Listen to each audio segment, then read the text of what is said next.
मोक्षमार्गस्य नेतारं वेत्तारं कर्मभूभृतां ज्ञातारं विश्वतत्त्वानां वन्दे तद्गुणलब्ध्यै। बोले पंच परमेष्ठी भगवान की जय। शांति विधाता से हरियाण शांतिनाथ भगवान की जय। द्वादशांग जिनवाणी माता की जय। ग्रंथादिदासी तत्वार्थ सूत्र जी की जय। आचार्य श्री उमा स्वामी जी महाराज की जय।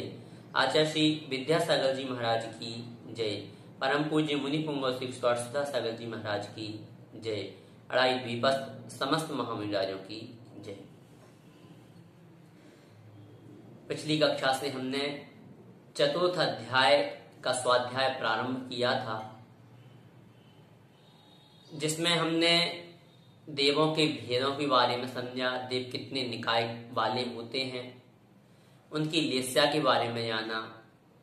पश्चात उनके जो भेद हैं वह कितने कितने प्रकार के हैं, और अंतिम जो सूत्र था उसमें भवनवासी और व्यंतर इन दो देवों में दो दो इंद्र पाए जाते हैं। इस चर्चा को हमने समझा। अब आचार्य भगवंत आगे के जो 3 सूत्र हैं उनमें देवों के प्रविचार का वर्णन कर रहे हैं। सूत्र उच्चारित करें। काय प्रविचारा आएसानात्। पदच्छेद देखें। काय प्रविचारा आएसानात्। अर्थ होगा ऐशानाथ अर्थात ईशान स्वर्ग। आ अर्थात होता है तक। ईशान स्वर्ग तक के देव।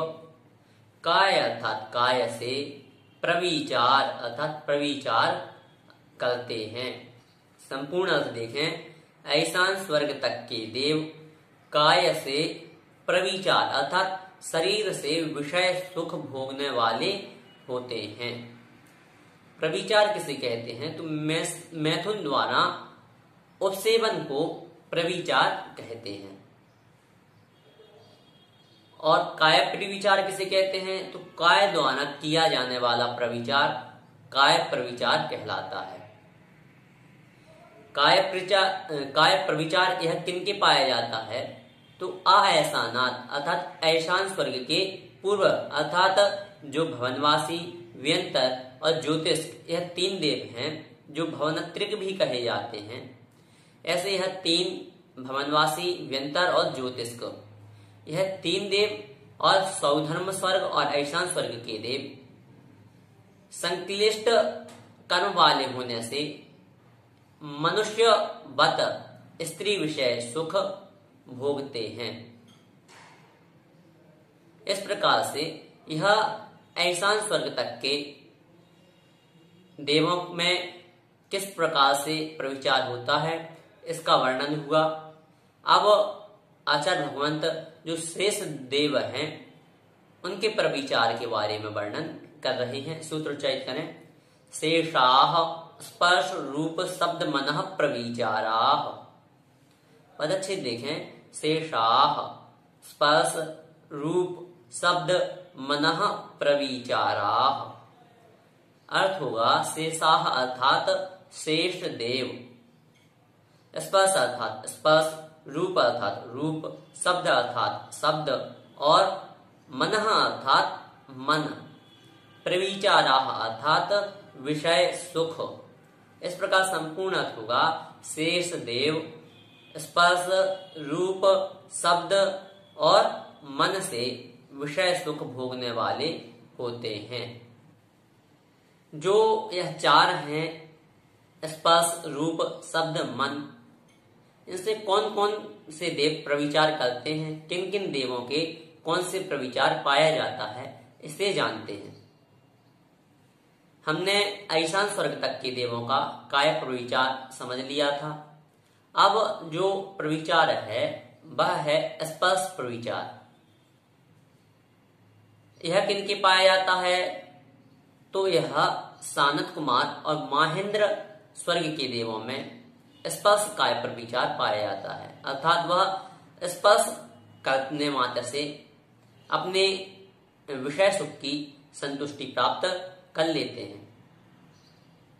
पश्चात है रूप। रूप से कौन पर विचार करता है? तो जो उसके ऊपर के 4 देव हैं, कौन से? ब्रह्म, ब्रह्मोत्तर, लांता और कापिष्ट। जो यह 4 स्वर्ग हैं, इन 4 स्वर्गों के देव रूप से अर्थात देखने मात्र से अपने स्त्री विषयक सुख की संतुष्टि कर लेते हैं। पश्चात है शब्द। शब्द प्रविचार किन में पाया जाता है? तो यह जो प्रविचार है, यह शुक्र, महाशुक्र, सतार, सहस्रार, इन 4 स्वर्गों के देवों में पाया जाता है। अर्थात इन 4 स्वर्ग के देव केवल शब्द सुनने मात्र से, गीत आदि के सुनने मात्र से इनके विषय सुख की संतुष्टि हो जाती है। अंतिम जो है वह है मनः प्रविचार। मनः प्रविचार क्या है? तो मन में सोचने मात्र से, स्मरण मात्र से स्त्री विषयक सुख की जो संतुष्टि हो जाती है, वह मनः प्रविचार कहलाता है। यह किन देवों में है? तो यह जो शेष 4 कल्पवासी देव हैं, उन 4 कल्पवासी देवों में पाया जाता है। वह कौन से हैं? आनत, प्राणत, आरण और अच्युत। इस प्रकार से इन 4 स्वर्ग के देवों में मनः प्रविचार पाया जाता है। अर्थात मन में स्मरण करने मात्र से इनके स्त्री विषयक सुख की तृप्ति हो जाती है।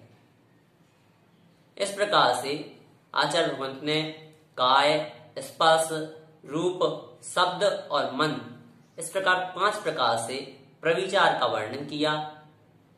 पश्चात आचार्य भगवंत बता रहे हैं कि किस देव के प्रविचार नहीं पाया जाता, प्रविचार रहित कौन से देव हैं।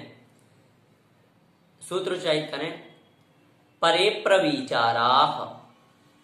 पदच्छेद देखें, परे अप्रविचाराः। अर्थ होगा परे अर्थात बाकी के, अर्थात जो शेष हैं, वह सभी देव अप्रविचाराः, विषय सुख से रहित होते हैं। अर्थात संपूर्ण अर्थ देखें, बाकी के सभी देव विषय सुख से रहित होते हैं। बाकी के कौन से देव हैं? तो 9 ग्रेवियक, 9 अनुदिश और 5 अनुत्तर विमान में जो देव निवास करते हैं, वह प्रविचार से रहित होते हैं, अप्रविचारी होते हैं और उनको यह प्रविचार नहीं होने से अत्यंत सुख का अनुभव होता है। इस प्रकार से इस सूत्र का भी अर्थ पढ़ा हमने। इन 3 सूत्रों के माध्यम से देवों में पाए जाने वाले प्रविचार और अप्रविचार के बारे में वर्णन पढ़ा। अब आचार्य भगवंत जो भवनवासी देवों के 10 भेद कहे थे, उन 10 भेदों का वर्णन यहाँ कर रहे हैं। सूत्र उच्चारित करें, भवनवासिनो सुरनाग विद्युत सुपर्णाग्नि वातस्तनितो दधि द्वीप दिक्कुमाराः। पदच्छेद देखें, भवनवासिनः असुर नाग विद्युत सुपर्ण अग्नि वात स्तनित उदधि द्वीप दिक्कुमाराः। अर्थ होगा भवनवासिनः अर्थात भवनवासी देव।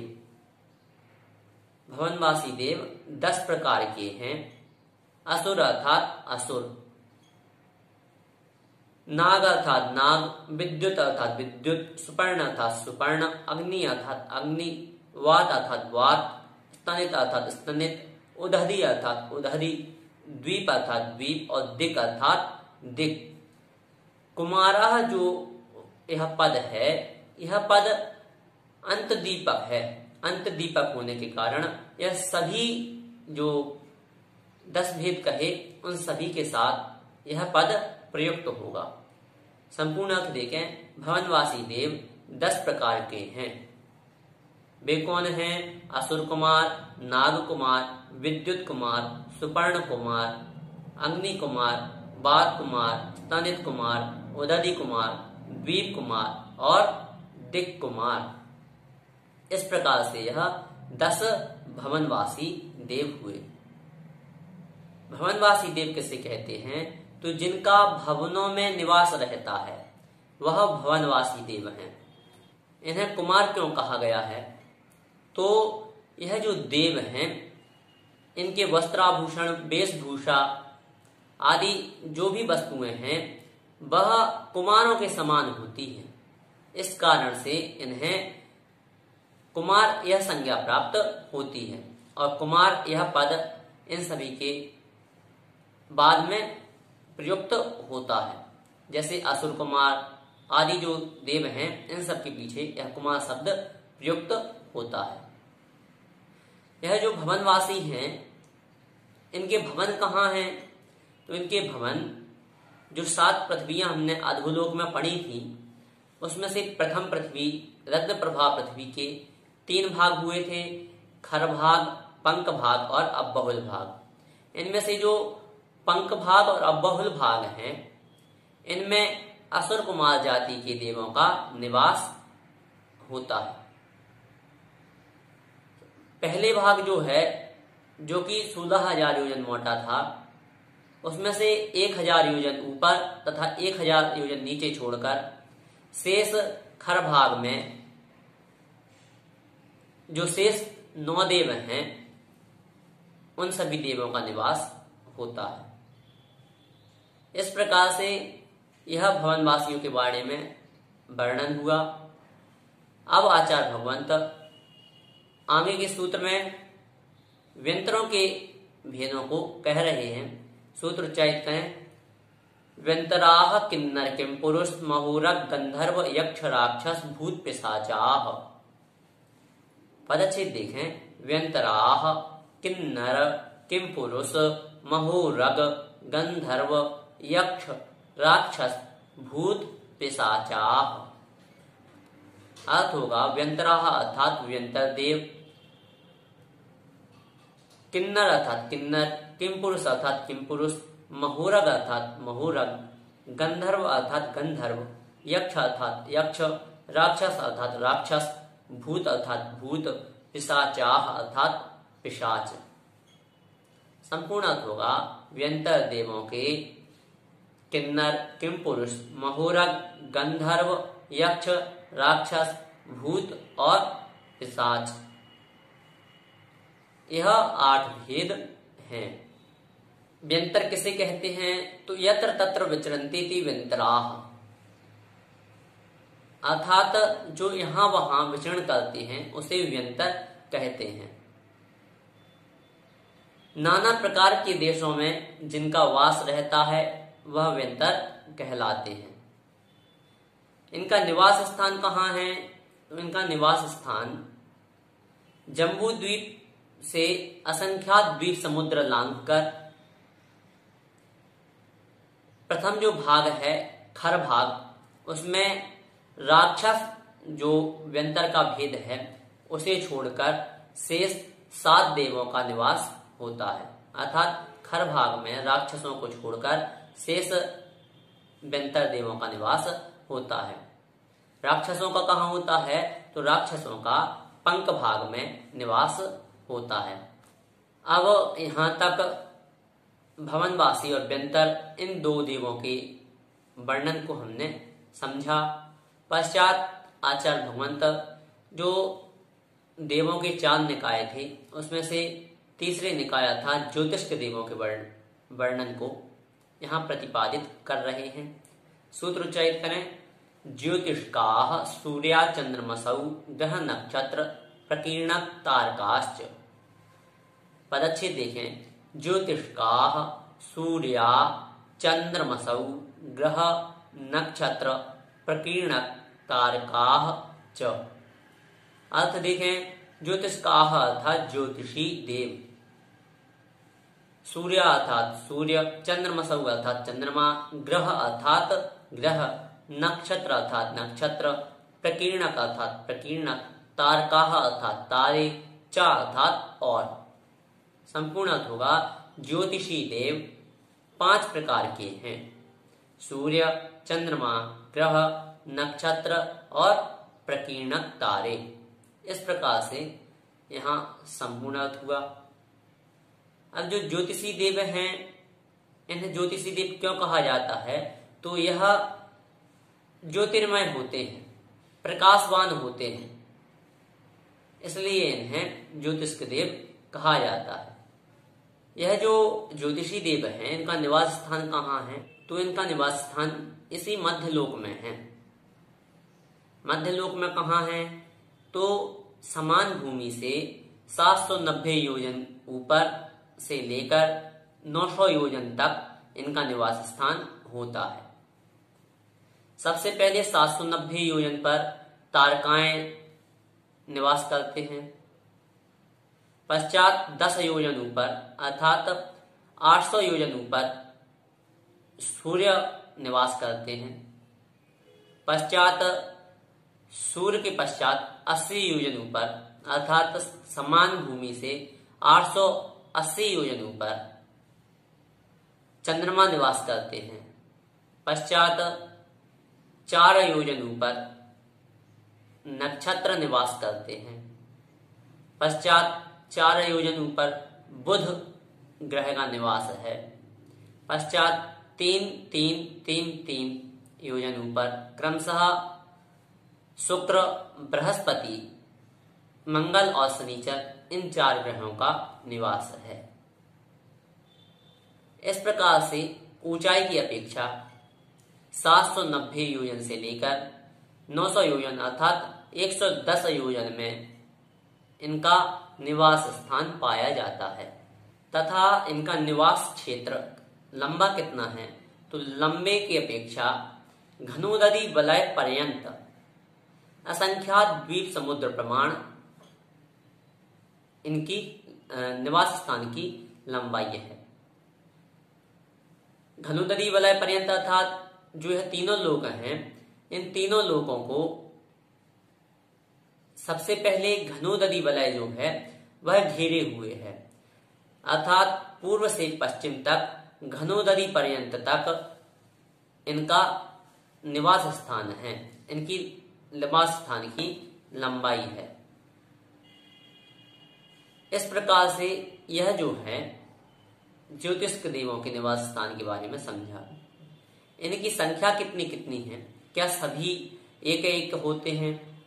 जैसा विज्ञान कहता है कि एक सूर्य है, एक चंद्रमा है, पृथ्वी सूर्य के चक्कर लगाती है, पृथ्वी चांद के चक्कर लगाती है, तो क्या यह बात सही है?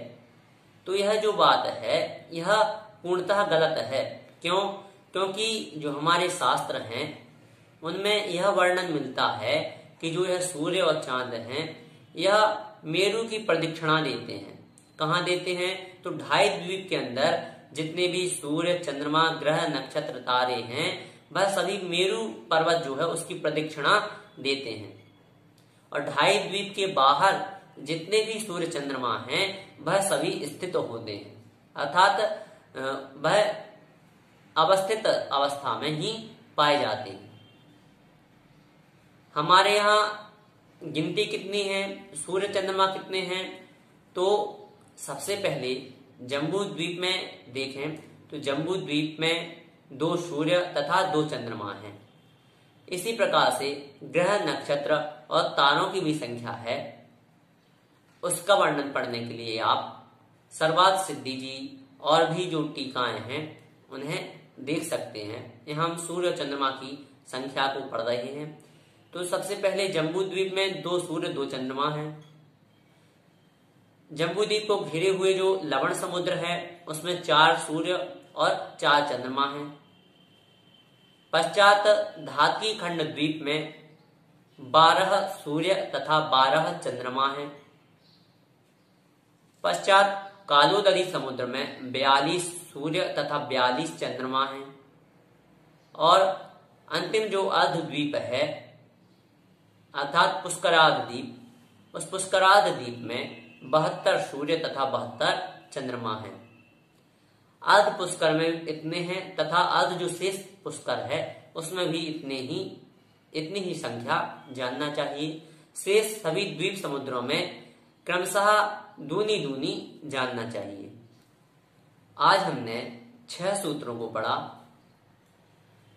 काय प्रविचारा आयसानाथ शेषाः स्पर्श रूप शब्द मनः प्रविचारा परे प्रविचारा भवनवासिनो सुरनाग विद्युत सुपर्णाग्नि वातस्तनितो दधि द्वीप दिक्कुमाराः व्यंतरा किन्नर किम पुरुष महोरक गंधर्व यक्ष राक्षस भूत पिशाचाः ज्योतिष्काः सूर्या चंद्रमसौ ग्रह नक्षत्र प्रकीर्णक तारकाश्च।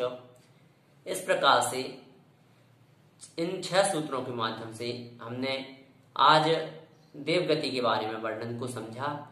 पश्चात हम जो सूत्र पढ़ेंगे उसमें इन ज्योतिषी देवों के और वर्णन को हम जानेंगे। आपकी यदि आज की इस कक्षा के संबंध में कोई जिज्ञासा है तो आप हमें अवश्य भेज सकते हैं। आप हमें YouTube चैनल पर कमेंट के माध्यम से हमें अपनी जिज्ञासाएं बता सकते हैं तथा हमारे WhatsApp नंबर पर भी आप हमें अपनी जिज्ञासाएं भेज सकते हैं। जय जिनेंद्र।